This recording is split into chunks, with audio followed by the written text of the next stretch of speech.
Our video today is going to be a foldable that we're going to create for this section.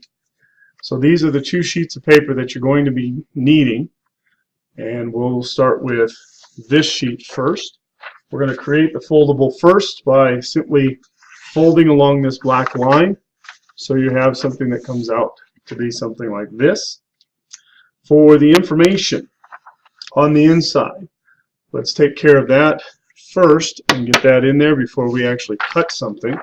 So when we talk about a hypotenuse, legs of a triangle, we're dealing with A and B, which are going to be here and here. These are our legs. The C is our hypotenuse. That's always the longest side. And that's always found by looking across or opposite of the largest angle. So your legs are your shortest. Your hypotenuse is always going to be the longest. In your second set, we're going to talk about actually completing a problem. So the problem is over here. We're looking for C. So the steps that you want to take care of is after you write a squared plus b squared equals c squared on the top. First thing you're going to do after you plug them in is you're going to square the numbers, and then you simply add them together. The last step, because you're looking for C, is you're going to take the root of it. For when we're looking for a side, either A or B, it does not matter. We're given the hypotenuse, we're given one of the legs. We're going to again, A squared plus B squared equals C squared. We're going to square them. We're going to then subtract the number that's still on the side of the B, so it's similar to a two-step equation. And then we're going to take the square root of it. So the only step that changes are this step right here. So if you're looking for C, you're going to add the numbers. You're still going to square them first, take the root at the end. When you're looking for a side or a leg, you're going to subtract them. Again, still squaring at the first and taking the root at the second. Now, the last thing that's on here is what we call common triples, or Pythagorean triples, and what we call a converse. Converse is a statement of what the theorem is stating. So if we look at some theorem, or from triples, you're given 4 of them. So 3, 4, 5. These will always be 3, 4, 5 for a right triangle. 6, 8, 10, right triangle. 7, 24, 25, and then 5, 12, 13. One of the things that you can do to help yourself out with this section is, as you see these come up a lot, or you see other ones come up a lot, the paper that we're going to put this on, you can write those on here. That way you have more as you go through the week, which will make your problems a little easier because, one, you already know what the answer is. You just now have to show the work to prove it. The converse of this is basically stating that if a triangle has side lengths of A, B, and C, and A squared plus B squared equals C squared, then the triangle is a right triangle. So when you find this, we're taking this squared plus this squared. Those two added together will equal this side. If it does, it's a right triangle. If it doesn't, it's still a triangle, but it's not a right triangle. So just know the difference between that. You can still have triangles, but this is working specifically with right triangles. So you've now got the information that you need for this. Let's take care of the cutting part of this and get this into your notes. So we're going to take this sheet, which we have. We've already folded it. So you've got the information inside. We're going to fold it, and we're simply going to cut along these lines.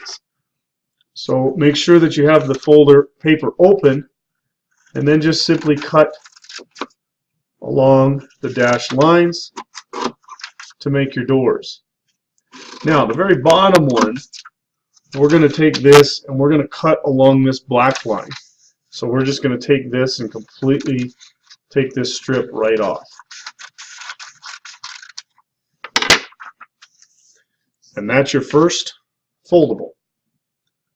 Our second one deals with this paper that has the black line on it. The first thing we have to do is we have to take and cut this along the black line,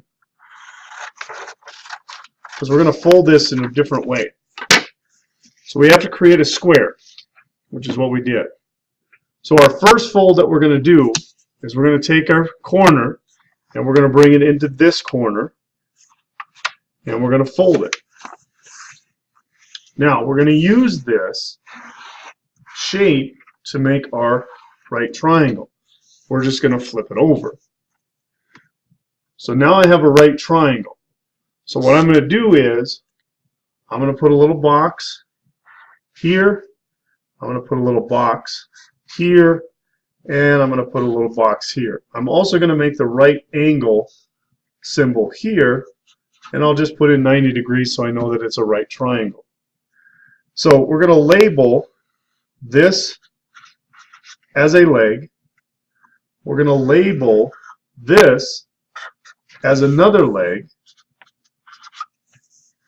And we're going to label this as our hypotenuse.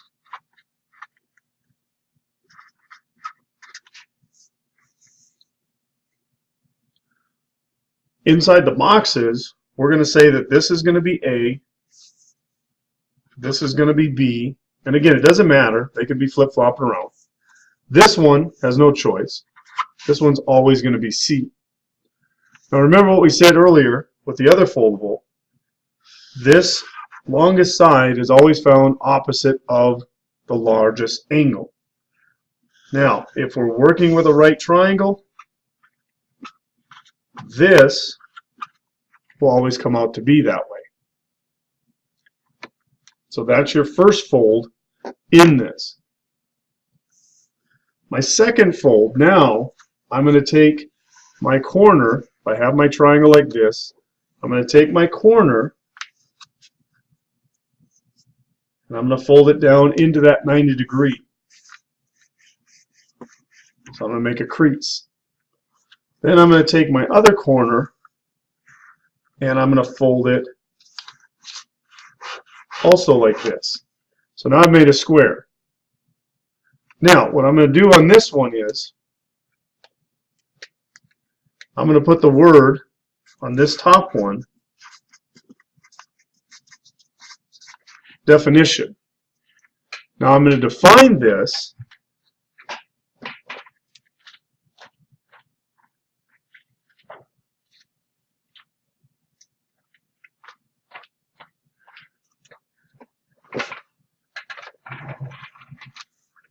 with the definition. Now I'm going to write this out a little bit, hopefully so you can see it, but also state it so you can pause it and go back if you need to.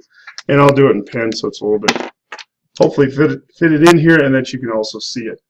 So it is the square of the hypotenuse is equal to the sum of the squares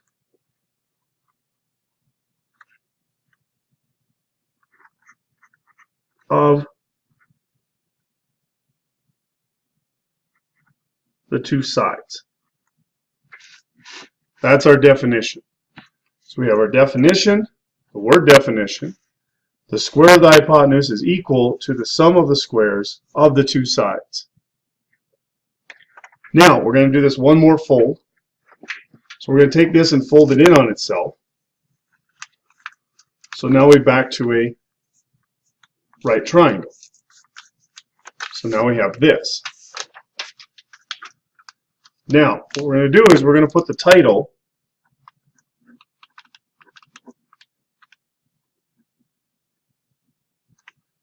Pythagorean theorem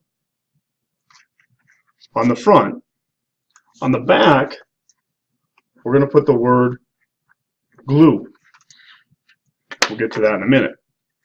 So now if you would, open it up. You've got your triangle. And open it up to where you have a blank sheet of paper. So there should be no words on this side. Notice we've created 4 squares. we're going to go through and put 4 examples in this one for you. So our first example looks like this. Again, you're going to start with a squared plus b squared equals c squared. Put your numbers in, square them, take that, and you're going to add the 2. Your last step is you're going to take the square root of it or take the root of it to give you your answer of 20. So that's your first example that goes in one of the squares.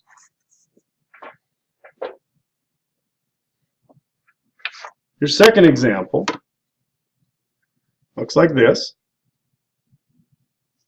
Again, we start with the formula or the theorem. We put our numbers in. We square them. And in this case, we're going to subtract. And we're going to take the root of 64, which gives us 8.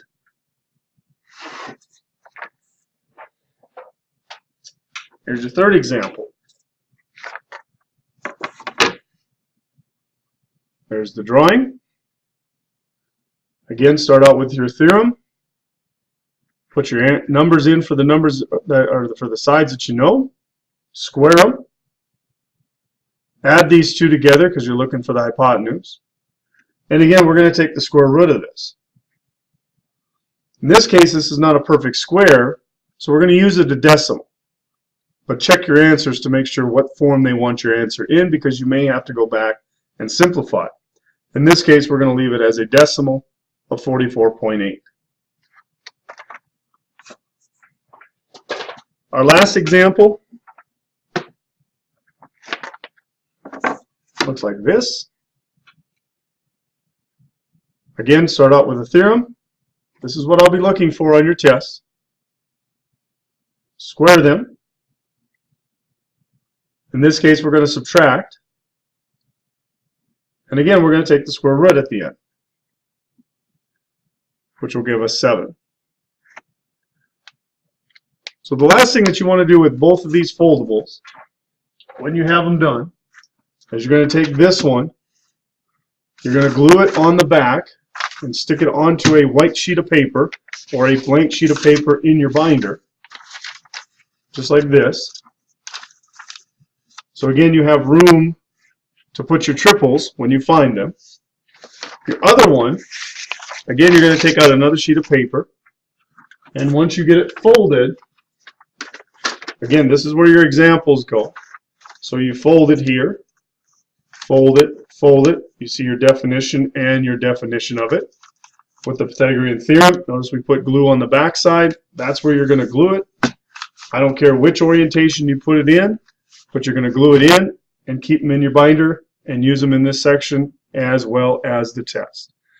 So again, pause it if you need to, go back if you need to, but make sure you get these 2 foldables taken care of.